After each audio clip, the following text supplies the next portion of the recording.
Hi, I'd like to go over a framework we've developed called the ARIA Framework, which is focused on driving more engagement with features throughout the product.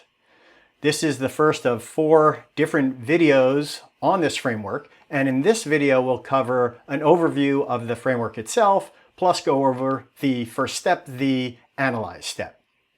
So the framework has 4 different principles. The first one is doing analysis. You need to analyze where you are in terms of engagement with the feature currently. How many people know about the feature? How many people are using it regularly? If the feature requires multiple steps, how many people make it to that last step? And how long does it take to get there? The second principle is the reduce principle, where you're focused on reducing the number of steps in the process associated with your feature and reducing the effort to complete each step in that process, and also reducing the number of concepts that they need to know about to use your feature. The third principle is the principle of introduce. This is essentially inboarding, which is like onboarding, but for features within the product. And there are 3 things you want to focus on there. How do you raise awareness of the feature in context? And we'll talk about what that means later. And you also want to explain how to use the product, but also why to use it. What are the benefits?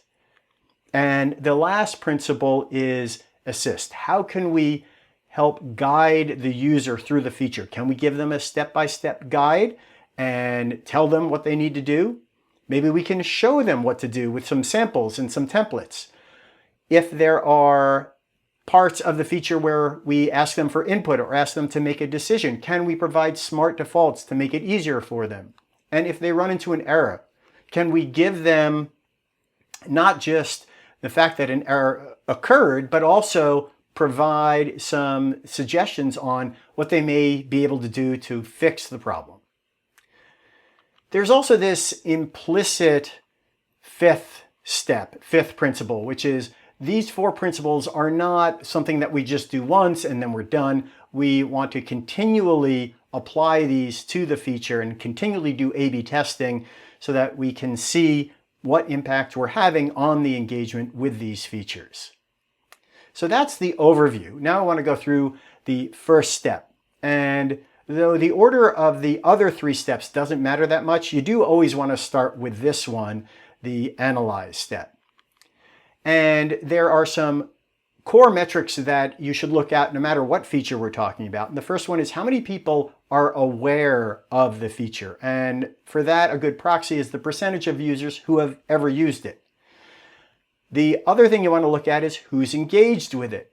And what you can look at there is the percentage of people who've used that n times. And what n is will depend on what feature we're talking about, but usually you can think about maybe 3 times. If they've used it 3 times, we can call them engaged.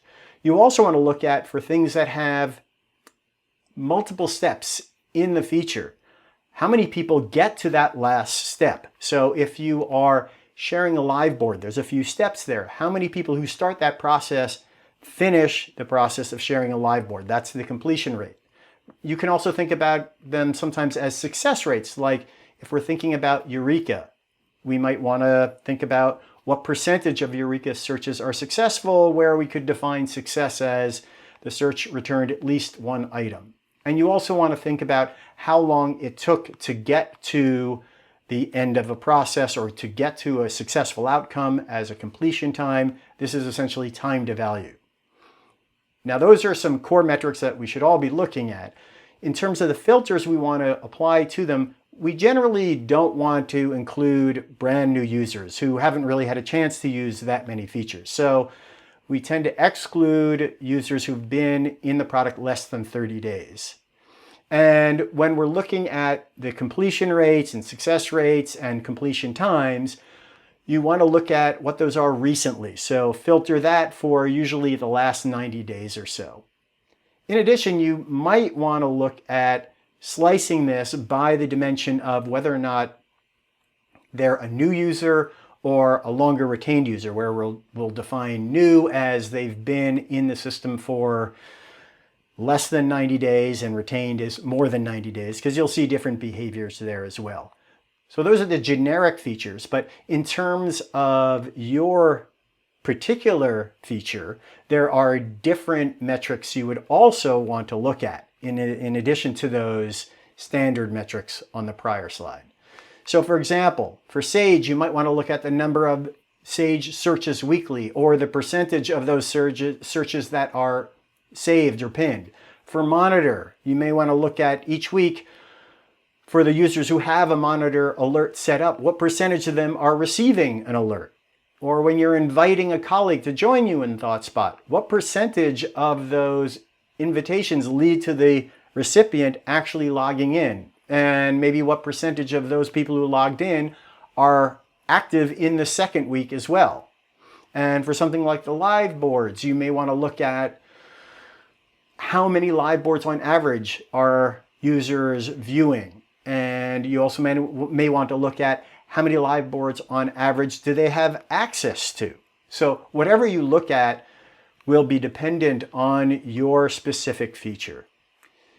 So that wraps up the overview and the analysis step. If you want more information and more examples, click on the link below. And if you have any questions, let me know. Thanks for watching.